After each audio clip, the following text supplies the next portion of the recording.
Hello, everyone. This is Rob Golfi with REMAX, the Golfi team. Welcome to the Golfi Real Estate Show with host Stephanie Vivier. Well, hello, Rob. Hello. Do you have two suits? Are you wearing double suits this week to stay warm? I am wearing winter clothes, and I'm wearing. I'll wear a undershirt, dress shirt, and a blazer and a winter coat, heavy winter coat. I don't care if I look good or not. I just want to be warm, and that's it. And it is cold out there, and I'm not used to it. Well, I mean, I guess I am used to it. I mean, I was born and raised in Ontario, but still, we don't like this cold weather. And this is like Saskatchewan weather that we're experiencing. This is it, like through the whole winter.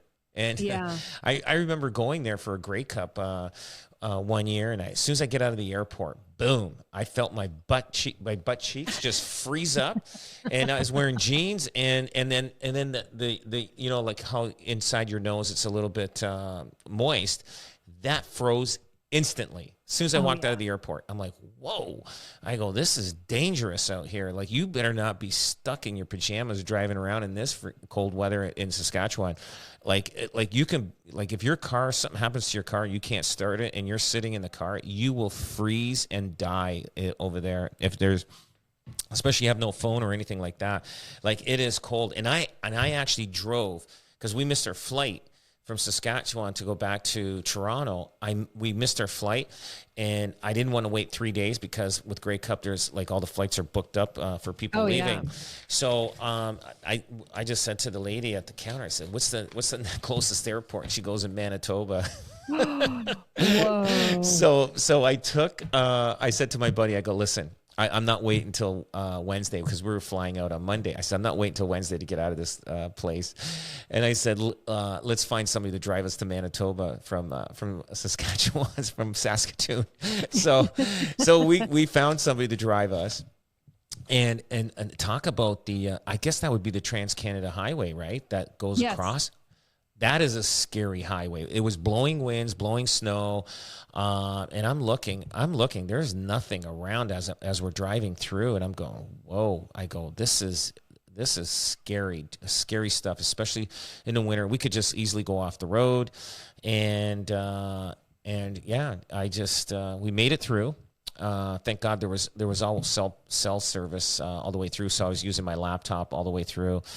But it was a good, I can't remember if it was 6 or 8 hour drive right from there to there. I just didn't want to wait till Wednesday. So, but it was, it was an ordeal, the cold weather there. Like we were dressed warm for the football game, but so we had all our gear, but just in case something happened. But that still, if you're in the middle of like where there's snow winds or that are on the highway and you're stuck outside, and there wasn't many traffic because everybody wasn't driving in that weather, so you just you got to be very careful. That's for sure. That is a cold province, and we got to hear though. We're such like Southern Ontario. It's a real thing. Like whenever I travel, and you're from Canada, it's so cold, and it's like no, and I'll say we essentially have similar weather to Buffalo. Buffalo actually gets more snow than we get. It's more like we've got the crazy, like the Sudbury, the North Bay. Even Ontario, Ottawa is much colder than it is here. So I guess we're Canadian. You say we're ready for it. We're Canadian, but in some ways we do get out of it. So you want to hear a funny story? This may not be so funny, but it's a funny story though. Some of you will see it funny and some of you will feel sad. But this story here, so we're driving around in a cab in Saskatoon, and so I'm talking to the cab driver. He's, from India, and really nice guy. And I think he was a refugee, and he said, I go, how did you end up here? Like, I go, like, of all places in Canada, he goes, I had no choice. He goes, I have to, because he's a refugee, they place you in a city where to be, and they so they placed him in Saskatoon, and he goes, we're going from extreme temperatures. No. And he goes, he has to stay there for 5 years. He's got no choice. 5 years. Right. Yeah. And so they're hoping that he migrates there. But most of his family is in Toronto. So I go, wow, I said, hey, listen, this is a great country. After 5 years, they're hoping you meet somebody and start a family in Saskatoon. Yep. So, lured in by those low housing prices they've got there, considering what we have here. Oh, yeah. But he's like, he said it is cold. Like a guy like that coming from extreme warm temperatures to extreme cold temperatures, that is painful. That is like, it would be painful. Like, you know what I mean? But it's never painful for us to go to warm temperatures because we would love that. If we say, you have to stay in the Caribbean islands and enjoy, and that's where your life's going to be. Okay, I'll take it any day of the week. But to stay in a cold temperature city, I don't know. I think I'd stay in India if I was from that area and say, like, I don't think I can handle this cold weather. Yeah, it just goes to show you how much they're going through, right? To overcome all of that. Oh, yeah. I mean, they're trying to send, people across Canada to start populating different areas because, nobody wants to be where there's cold, 8 months, 9 months out of the year, or even longer, 10 months out of the year. So, but anyway, that's why real estate's always cheaper where it's colder. And, if you go up north, it gets cheaper in those little small cities up north. And, but how many people want to live up there, especially if you go to, is it Thunder Bay, or what's the other place up there? Well, there's North Bay, there's Sudbury. North Bay. So is North Bay, is at the very, it's a community on its own way up north, right? It takes about 24 hours to drive up there, or is that Thunder Bay? I can't remember. Thunder Bay is closer, I believe. Geez, we're not going to pass our Ontario geography exam, Rob. No, I just know Southern Ontario. But anyway, yeah, it's very cool. People leave that community. I think it's Thunder Bay. And they leave there. The population's hard for the growth over there, because it's just, I think that used to be they make paper mills there or something like that. But yeah, that's a cold area to live in. It's a beautiful country, but it certainly is a vastly different one in many different areas. Okay, so it's been cold this week. Let's get into what's been happening in real estate. It's been cold outside. What about the market? Yes. So, the Appointment Center, I'm just going to give you from January 12th to the 18th, there was 2,442 appointments booked. Now, changeover from previous week, we're up 6.5%. Okay. Now, new listings this week with with the company is 268 listings, and total properties sold this week is 259. So we're almost at 50-50, almost, not quite. So basically, it's balanced right now of a market. I find that things are a little slower. So, like, for instance, 30-day average. The 30-day average, this number assesses the relationship between the properties that sold this week and the number of appointments made during the same week, thereby measuring buyer motivation. So on December appointments sold index. So, let's go to appointments of the week at a glance. So on Sunday, January 12th, it's showing it's picked up a little bit from on the 17th, but not enough to give it like it's boosted yet. And I think my census on this is that we're waiting every month for another a drop in interest rates, and so people are sitting and waiting. The government should just drop it to the bottom level where they're going to go to. And then so everybody can say, okay, now we're good. So the market, everybody's just sitting on the fence right now. They're just sitting and waiting. And it's just the way the market is. But usually the first 2 weeks, people are coming back from holidays. People are getting started the new year goals and all that kind of stuff. But I do feel that the second 2 weeks of the month will be better. We've got one more week left of the month, and we'll see. It's not as good as it should be. I've been talking to realtors in different cities like Barrie, Ontario, and Kitchener-Waterloo, and it is a struggle out there. So the market is definitely down from last year if we go by the first 20 days of this month versus the first 20 days of 2024, January 2024. So in saying that, I just, you know what, we just got to, you know, hope for the best and just keep pushing along, and things eventually will change. Yeah, I mean, that's it, right? And I think when people hear that there's a little bit of a lull in the market, again, as we've spoken about before on the show, there's always opportunity, right? So when there's not a lot going on, maybe this is time for someone to strike, right? Strike while the iron's hot, or maybe in this case, while it's cold. It is. Like, I think right now, I mean, the way the market is, I mean, there's opportunities out there. If the house is priced right, it's going to sell. And that price is based on what the market is today. Now, will the market aggressively go up in this year? I don't know. I think it will go a tiny bit, but not enough to for people to get scared and say, I better buy now. And then because the market may go up, you know, the house, $500,000 house may be worth $600,000 in 1 year. We're maxed. We are at the tip. We're maxed out on values of homes, and it's just hovering there, and it's going to sit there for a bit until you know, more and more people start coming in and buying homes right now. We need to build houses. There's a lot of people not in homes right now. They're living in basements, living on couches. They're living everywhere. They've got the money to buy, but they're just it's unaffordable at the interest rates, even at the interest rates that are coming down. It's still unaffordable just because of the housing prices are still high, and they're sitting there. When these guys all start coming in to start buying, that's when you're going to start seeing the market flow. And I think a lot of them are going to come back this year. They're going to start buying this year, but I think you're going to see the bulk of them come in next year. So we'll see. You know, and that's my prediction. And I'm going based on a little bit of, you know, the feel and play of what people are thinking and saying. And I'm also going based on history. I'm going based on numbers that are happening. And, you know, like you throw that all into a big mix, and it gives you kind of what the feel is.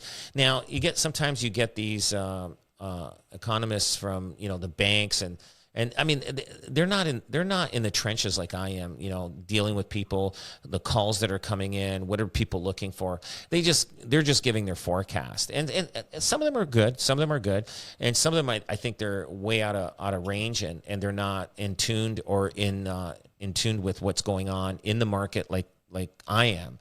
And, but I do feel the market will be doing well this year. It's going to be more of a balanced market.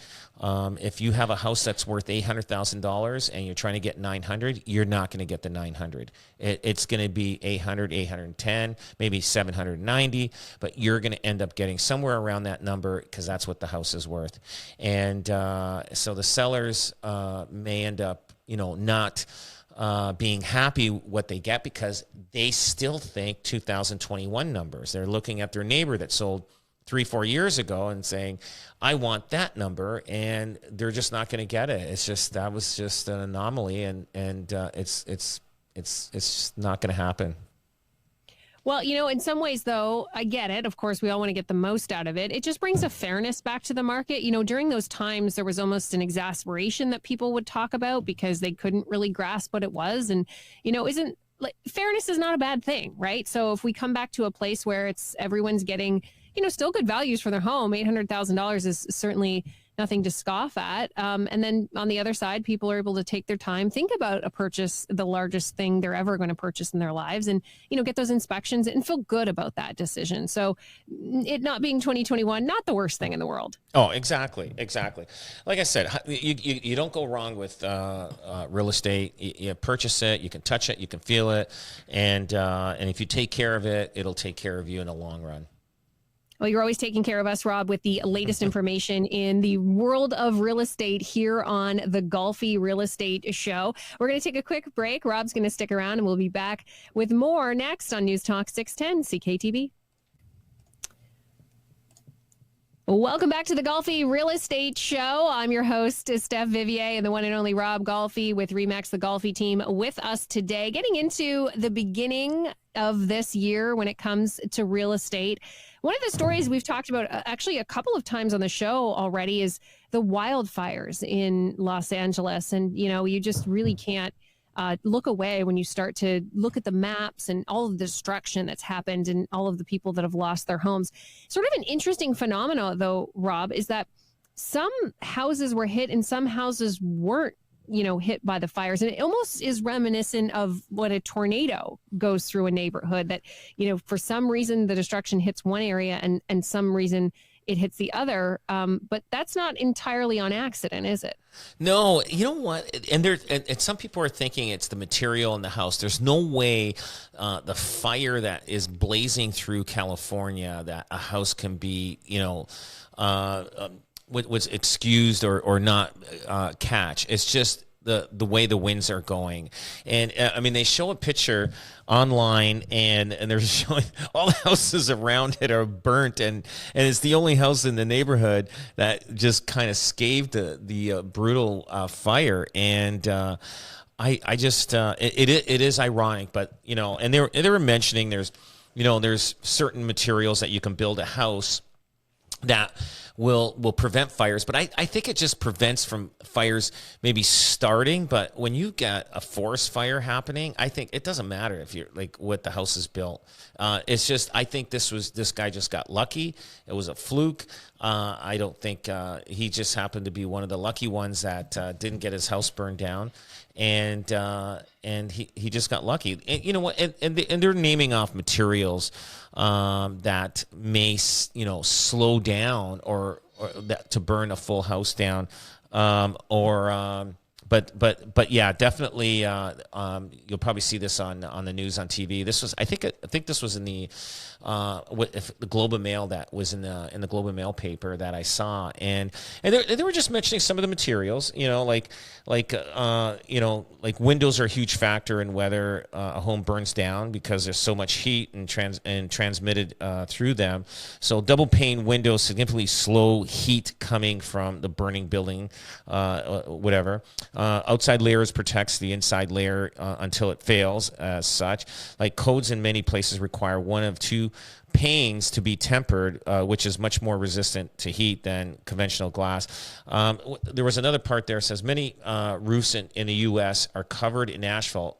In areas that are designated as wildfire prone in California, an ever-growing area, are required to use roofing that delays the transfer of heat to inside of the building, called 1 hour or glass A. I mean, 1 hour, like I don't know, and still asphalt is a petroleum product. Some buildings, professionals prefer metal, which doesn't burn. Metal has its own downside, though. It conducts heat. Putting a layer gypsum under a metal roof is becoming a common practice in some areas. But important as which material is used on roof is whether the roof offers fire a way to get in. So I mean, I know in the Caribbean islands they build houses out of concrete, right? So if there's a tidal wave or whatever, storms, hurricanes, or that the house is still standing, because it's out of concrete, and you just have to fix whatever is inside and all that kind of stuff. I don't know, if you build houses out of concrete near wildfire prone areas, would that concrete stand up to the fire, or would be too much heat that it just weakens the concrete? I don't know about that, but I know Fort McMurray, I mean, they went through their second fire. I mean, I remember, was it 10, 15 years ago, they had a huge forest fire there that everybody had to evacuate the town, and I guess they had to rebuild and start over again. But now there was another one, but it wasn't as bad as the one years ago.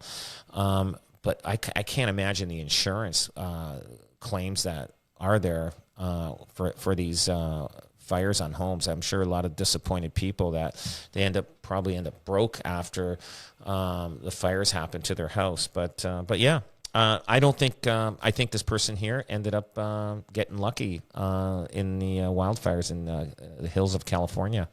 Yeah, you have to wonder if, when you talk about insurance, even if some of these homes are rebuilt with the insurance, and certainly some of them would be, the difficulty to then get insurance afterward.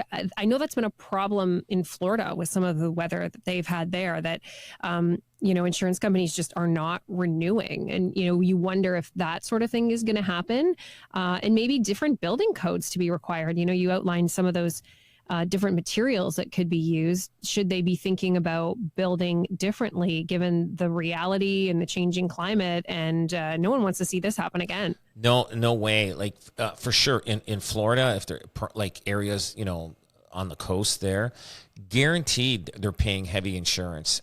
Same thing in what do you call it? San Francisco for earthquake insurance. It's very expensive, and if you don't have the money, like you are praying every time there's a tremor, like it's not going to be so bad that it'll bring your house down to rubble.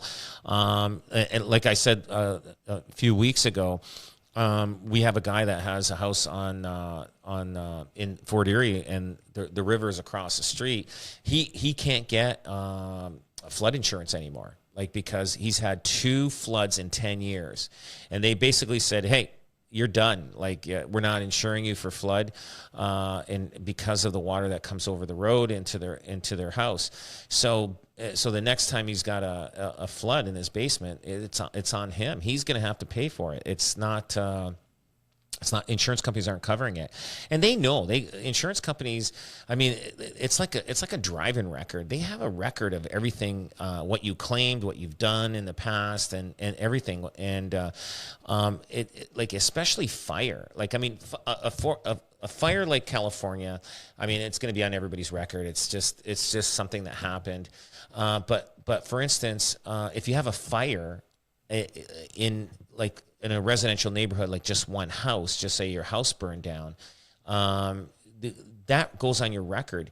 Insurance companies, and I've heard this from many people that had their house burned down, they get their insurance company cancels their insurance on the next renewal. They just said, "Sorry, we're not covering you," and that's it. They'll pay out the claim, they'll pay it out, but they're not even if it's not your fault. They will pay out the claim, but they're not insuring you anymore. They're done. And then for you to go someplace else, that's on your record. And now, how do you now the insurance company is going to charge you more money, and that's sad. I mean, you pay insurance for yourself to make sure that you're insured for something that dramatic happens to your house, and then they penalize you because you're collecting, and I think the government should get involved and say they shouldn't do that. That's the reason why we pay for insurance, and it's just the way it goes. And I'm surprised nobody's stopped that from happening, because I know people have been canceled. And if you have a fire, now I had a fire on one of my properties, and my tenant had tenant insurance. It was his fault, so my insurance company went after his insurance company, and his insurance company paid out. And so I didn't get affected by that because my insurance company didn't pay out. So you got to be very, very careful when you have a fire, because it's your insurance will follow you with your record that you've had a fire, and it could cost you for many years more to pay for insurance on a house, even your next house. It could cost you.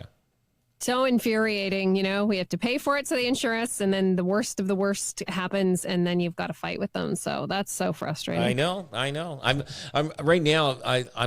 I got my insurance premium, and it seems kind of high. And so I go like this to my broker. They say, "Hey, are you gonna pay this?" I go, "No." I says, "I think it's kind of high."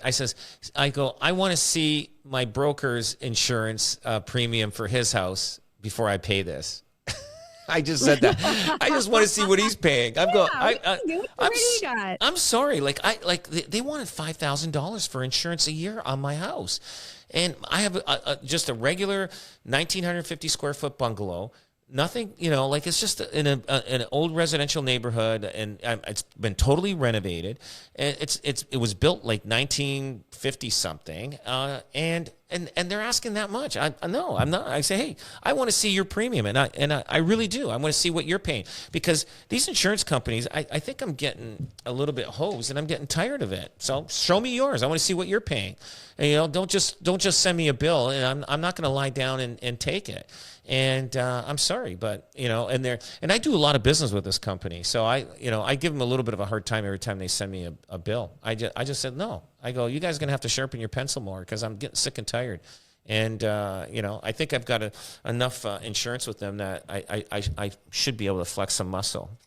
Yeah, you would hope. Well, let us know how that goes, because if it works, we're all doing it. Yeah, no kidding. They haven't replied to me yet, so I think I'll get a phone call soon.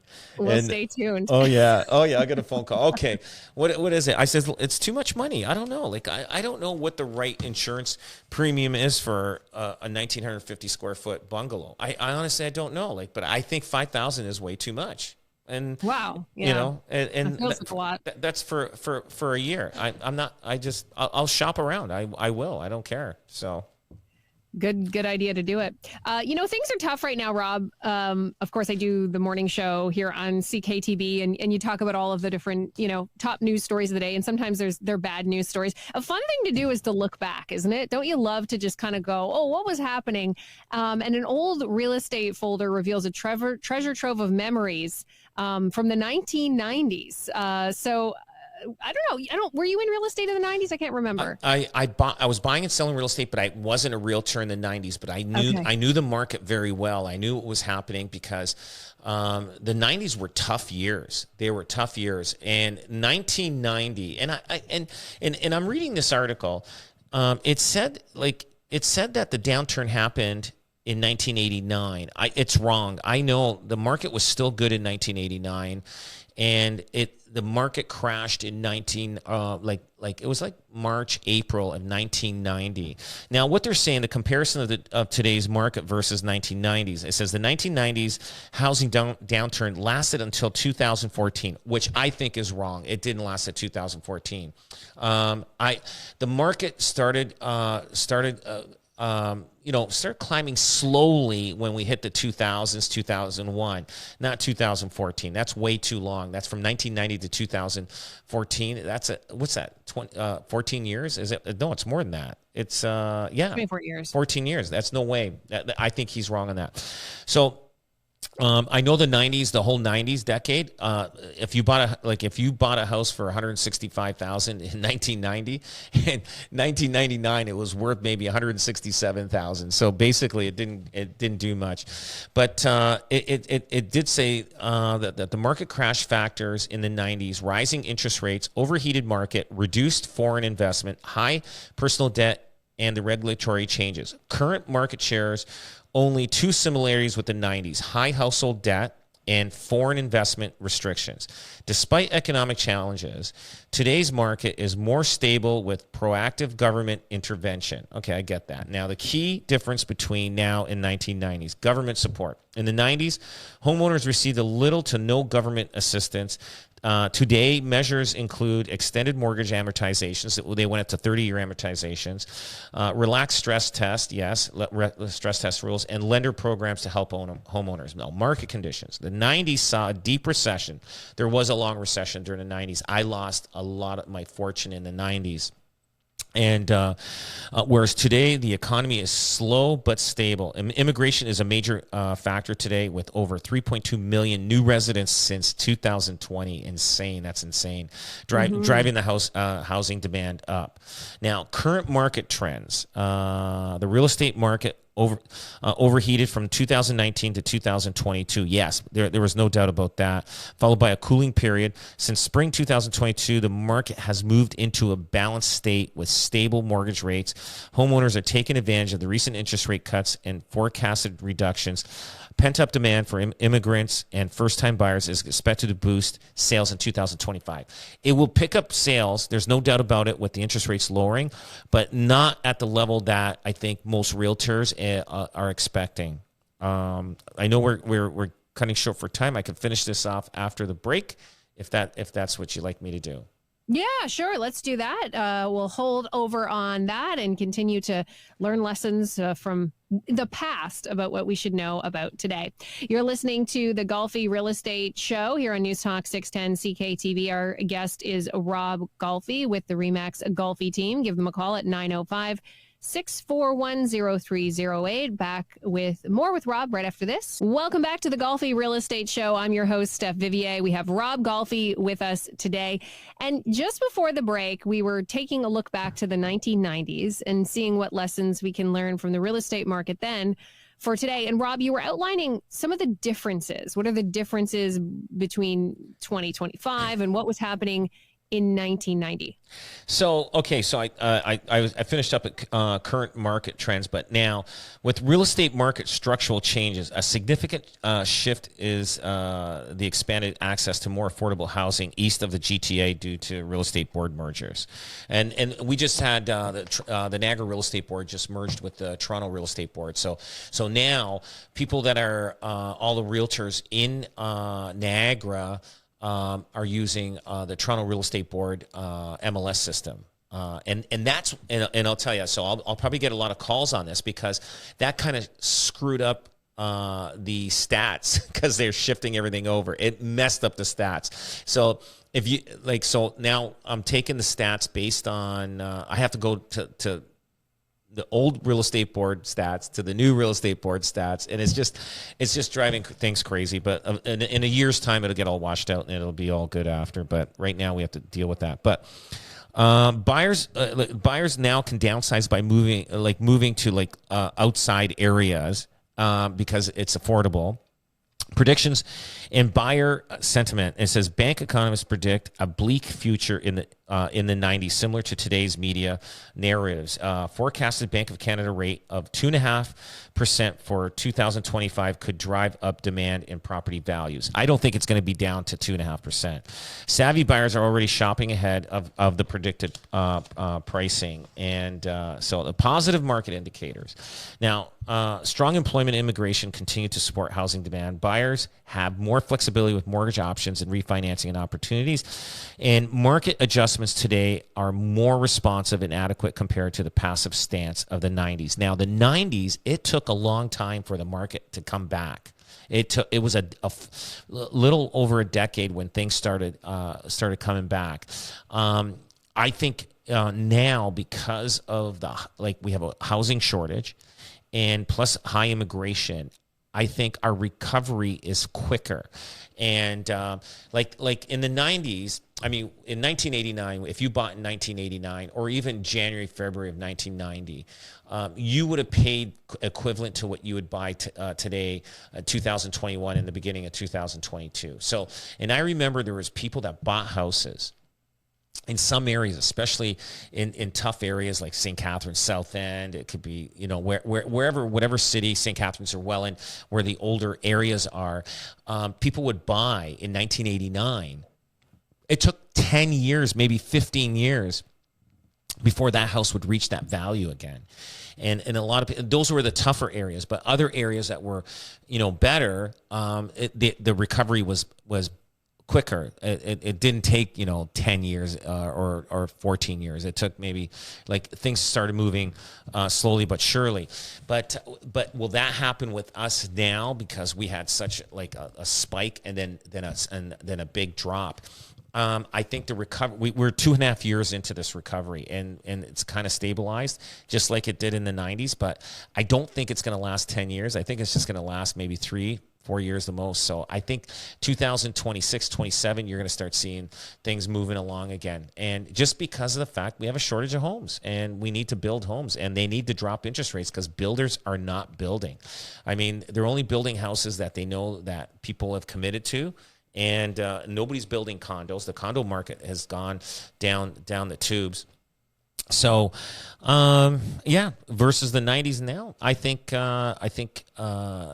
we're in better shape than we are in the 90s just because of immigration and low housing. But I don't think we have to wait 10, 14 years for housing to go up to its level that we did in 21 and 22.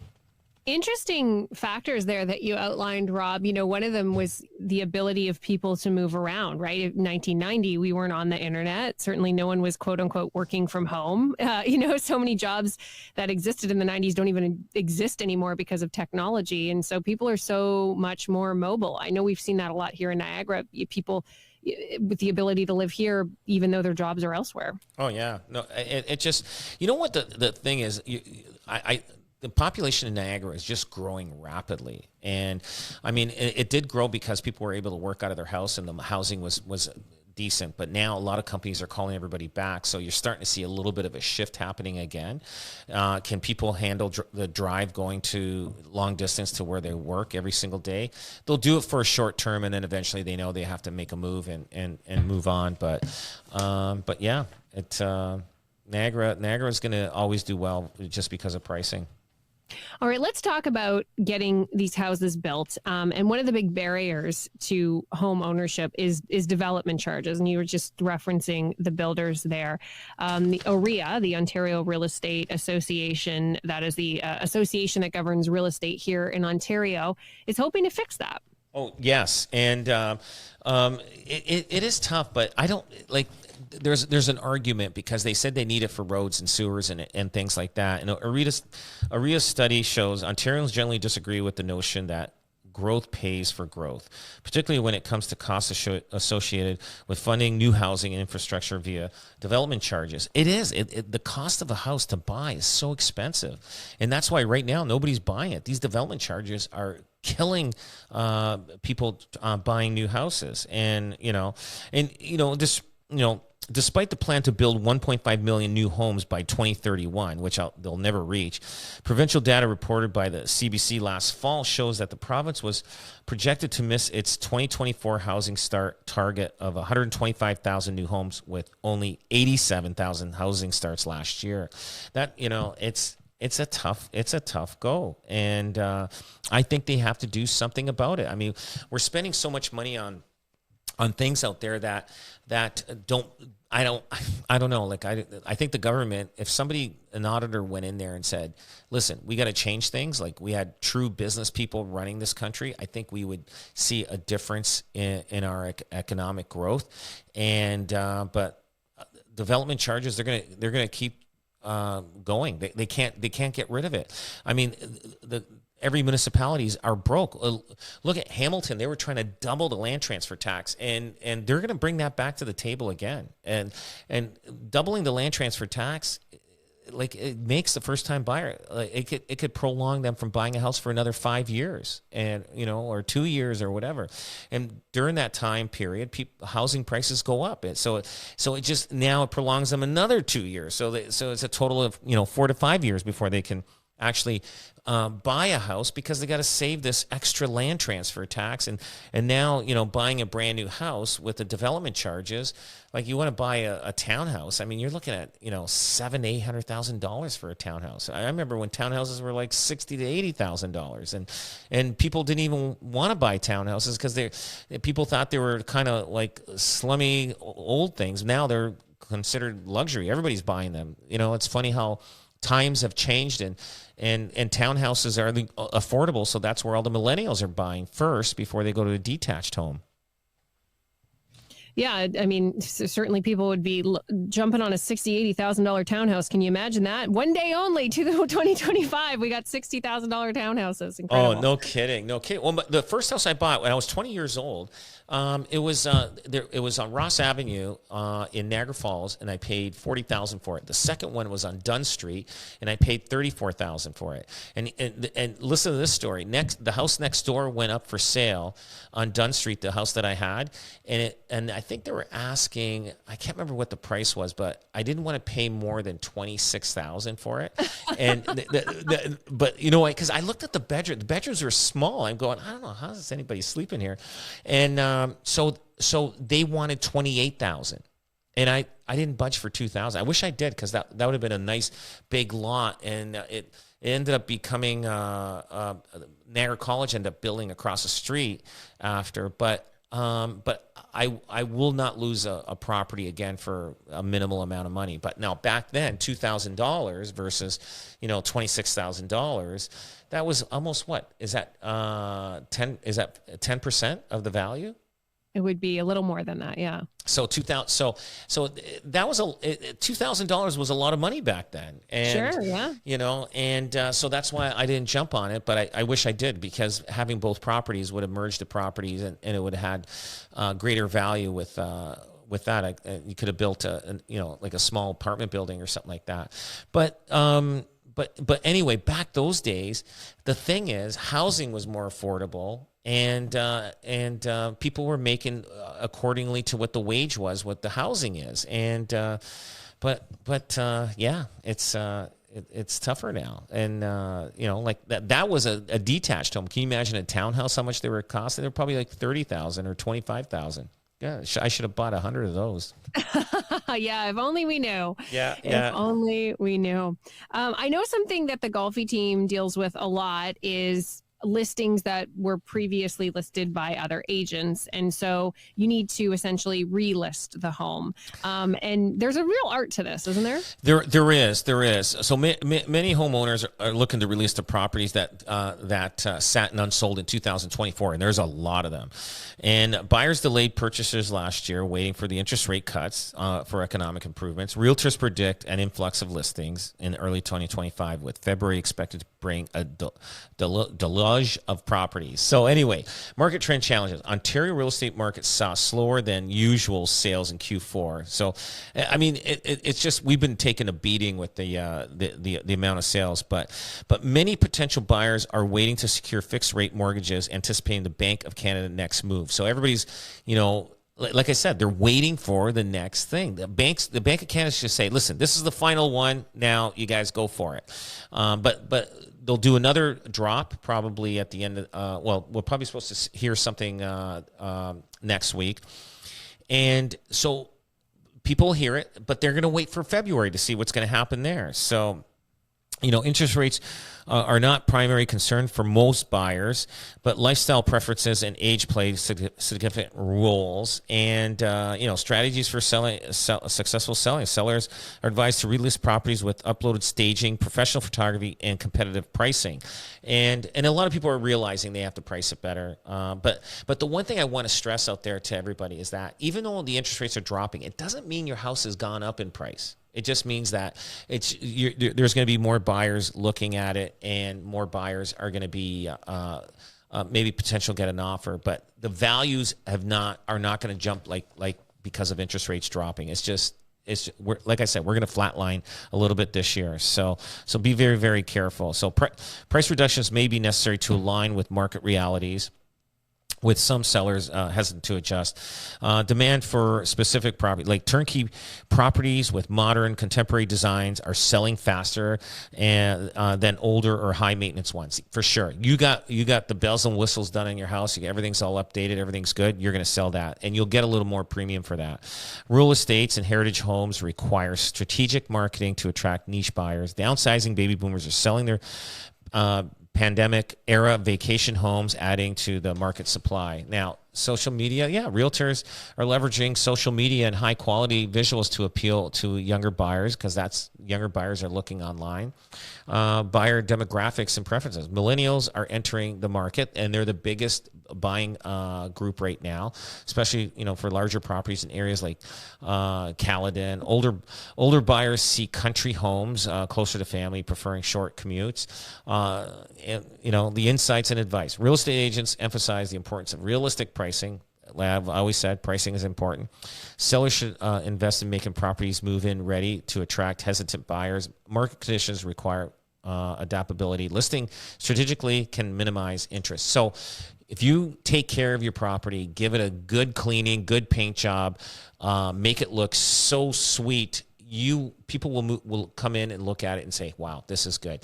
And painting a kitchen, I'm telling you, you get a professional to come in and paint the kitchen. It may cost you, $3,000 to $6,000 to do it, depending how big your kitchen is.